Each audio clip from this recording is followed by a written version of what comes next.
to pay him for it. And he's someplace we gonna make sure they know where they can catch back. RadioOnFire.com, your news, sports, and entertainment source. Welcome to Baltimore Flava Radio. What's going on, everybody? Thank y'all for tuning in for another week, man. Hey, Dolores Bird. Shout out. Dolo. Dolo. To my left, my compadre, my co-host, my right hand. Nina, His the daughter. original party girl in the building. What's the deal? What's the deal? It's a whole bunch of everything, you know. Nice. That's what it is. Shout out to my man, Jay McGraw. He won't be in with us tonight because he has a model call. Because he's a mogul. For caution models, because he's a mogul. He's a mogul. And he always schedules stuff on Wednesday nights. Because he's a mogul. all of that's more important than Baltimore. Nah. Right.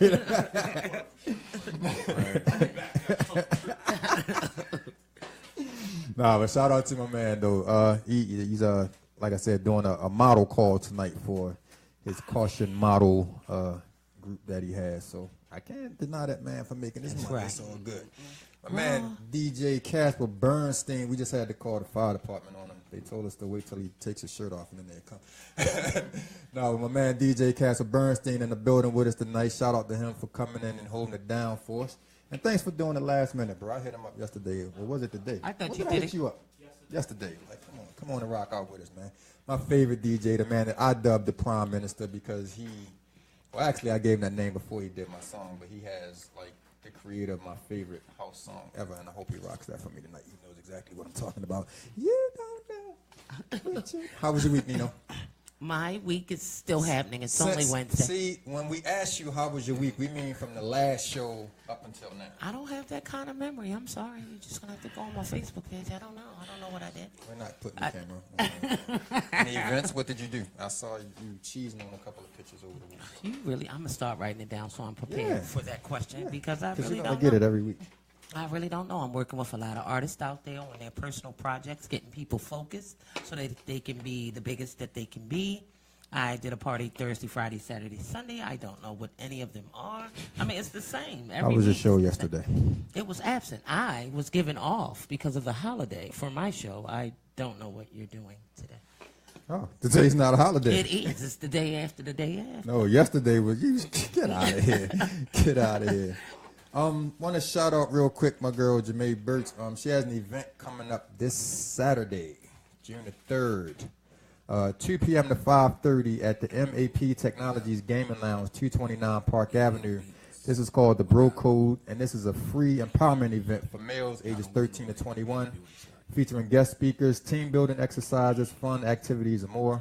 Give young men a day to relax, have fun, and feel empowered by strong, positive men. And I didn't realize that Diamond had that on the advertisement, so it was working because I was actually going to talk about that today because we're sponsoring the event, and hopefully a couple of us will be out in the building on Saturday just to support.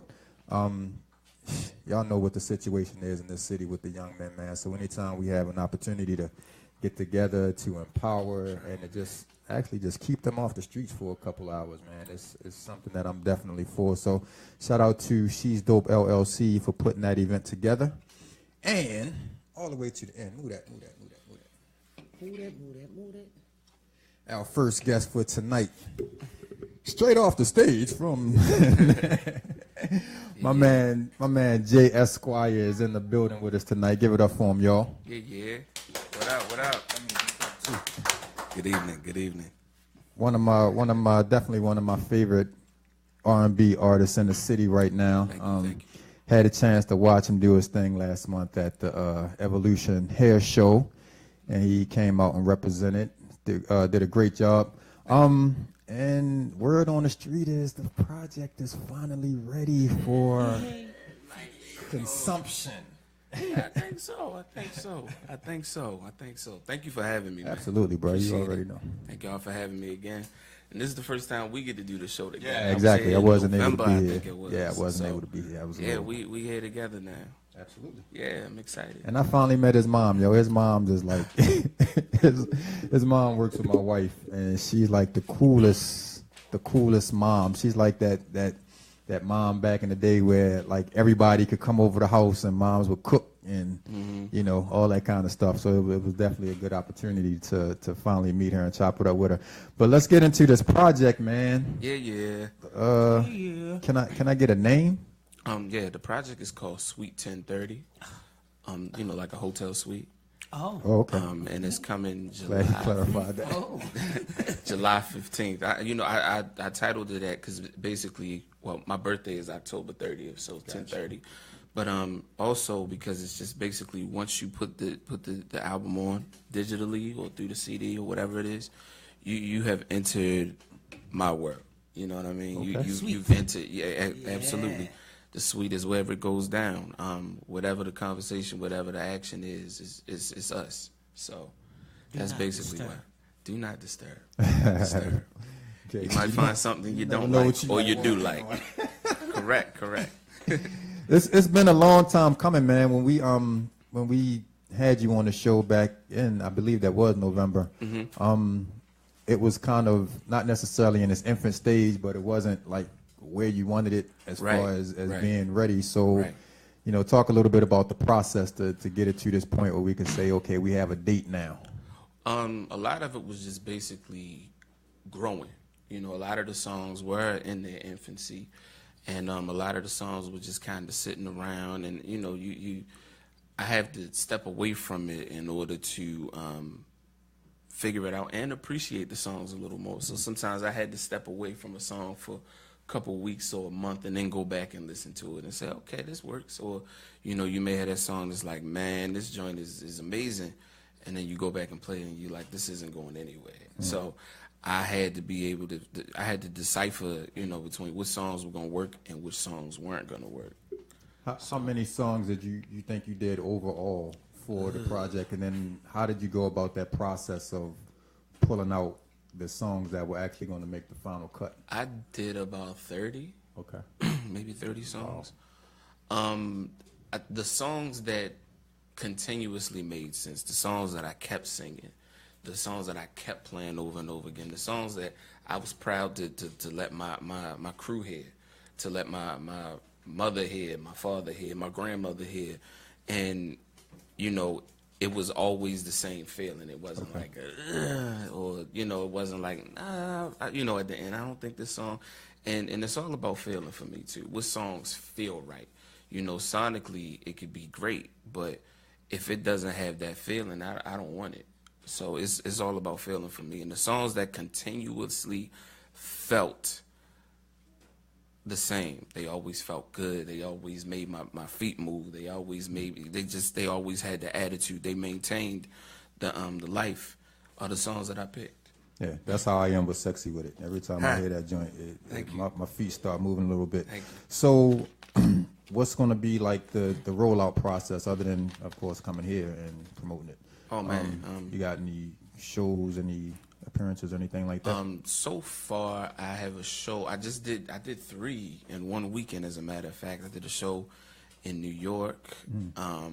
Shout outs to my people who put on this series called I Am Song. I've done that quite a few times. Then I did E. Digger's event at the Hotel RL, which was really My dope. words speak volumes. Yeah, I enjoyed that. That was the first time I got to really sing one of my songs there.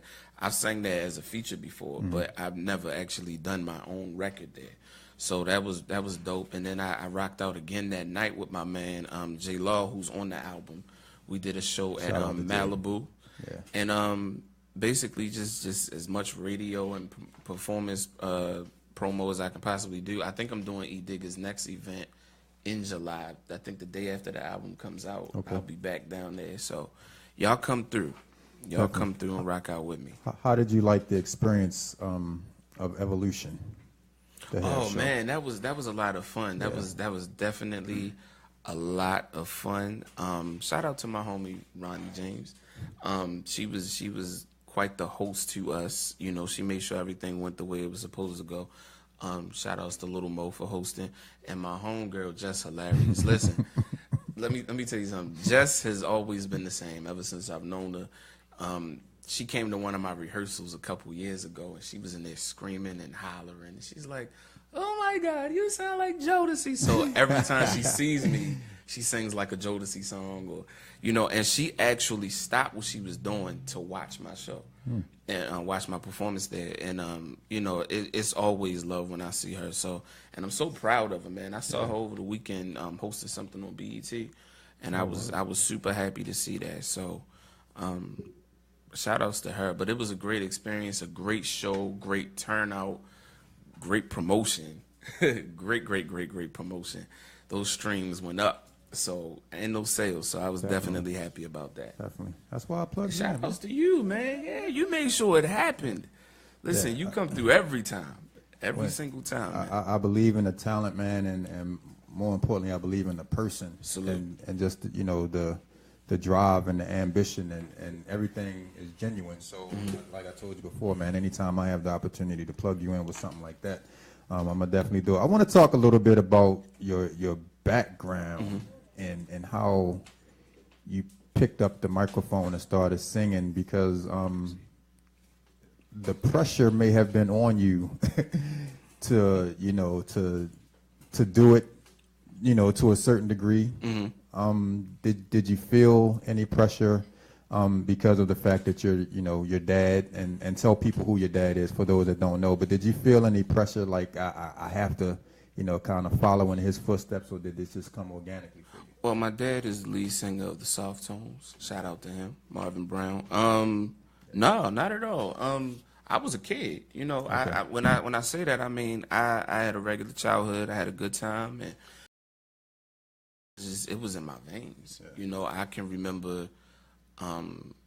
It's funny. It came more from the experiences I had in life that impacted me musically than just a technical thing like, okay, you're my son, you got to go ahead and do this. It started with my aunt playing records in the living room, and when I say records, I mean records. You know what I mean? And my mother dancing. I remember my mother would be dancing late at night just by herself when she had some downtime from running around with me. And I would say, I don't know what this is she's doing, but I want to impact somebody's mama like that one day. I want somebody to be dancing in the living room, listening to my record after a long day and making them feel some kind of way. And then I can remember my aunts playing records. My aunt Leafy, she had everything. Anything that was hot, that was out, she had it. I couldn't wait to go to her house every weekend. And then, my father had a lot of things too, for me. And also, as a kid, we went to Shake and Bake. Every Sunday, we went to Shake and Bake, and every time they play a record, I thought that they made it. I didn't know about Billboard charts or going platinum or gold or anything. I just knew on that Shake and Bake. If they played your record at Shake and Bake, you made it. I didn't know any other kind of way. So it was definitely a natural, an organic love for the music, and and it just grew from there. Okay, that's what's up. Let's get into this single, man. Introduce this song that's been burning up Baltimore as far as I'm concerned. This is my single, Sexy With It, the first single out there. And before you even play it, shout out to my man Mike Burnett, who actually was the original chord writer of the song. Okay. He played the original chord structures in the demo, and he gets his credit for it. So shout out to my brother. He's watching, he's listening, whatever it is. Shout out to Mike. So Sexy With It, let's get into it.